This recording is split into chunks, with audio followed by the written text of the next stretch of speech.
I was like the newest member of the youth group going on this trip. It was my first mission trip. It's my third trip with the youth group.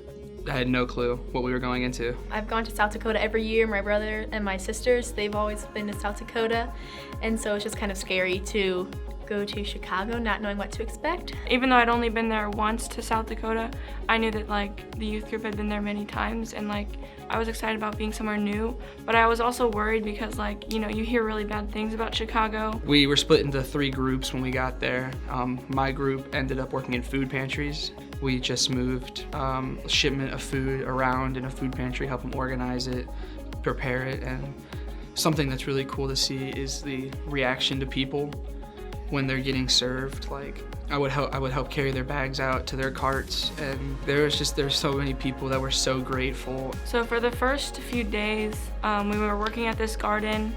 They built this garden because in Chicago they have issues with supplying food, like healthy food for families. There was part of Chicago that's in a food drought. Their just grocery stores are leaving, and they just don't have availability of groceries, and they're just eating. They basically have to buy their food from gas stations. That was like just crazy for me to think, like not being able to have fresh food. They can get like hot dogs and hamburgers, but they can't get like tomatoes and like apples, you know, as easily.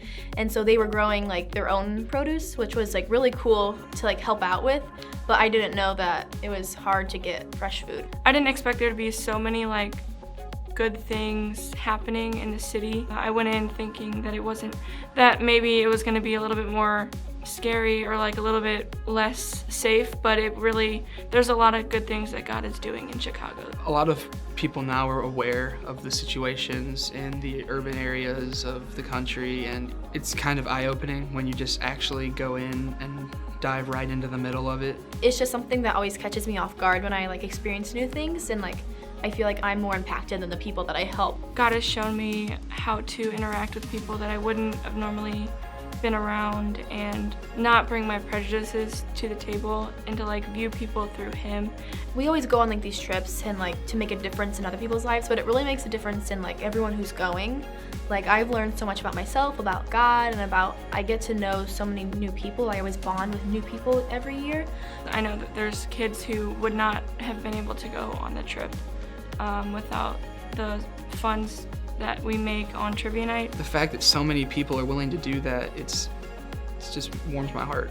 I hope that they like know how much like they are helping us. I had a bad experience with going to church when I was younger. Before I came here, I was just kind of like, oh, no big deal. It doesn't mean anything. It's too late.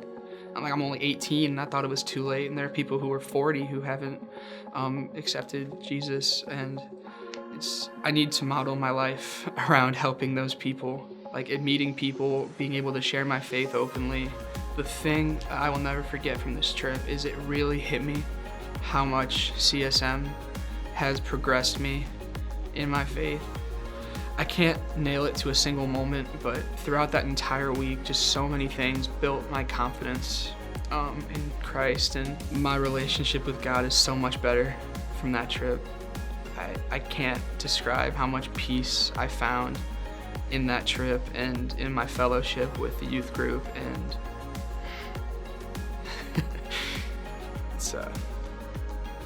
I wish I could thank them each personally.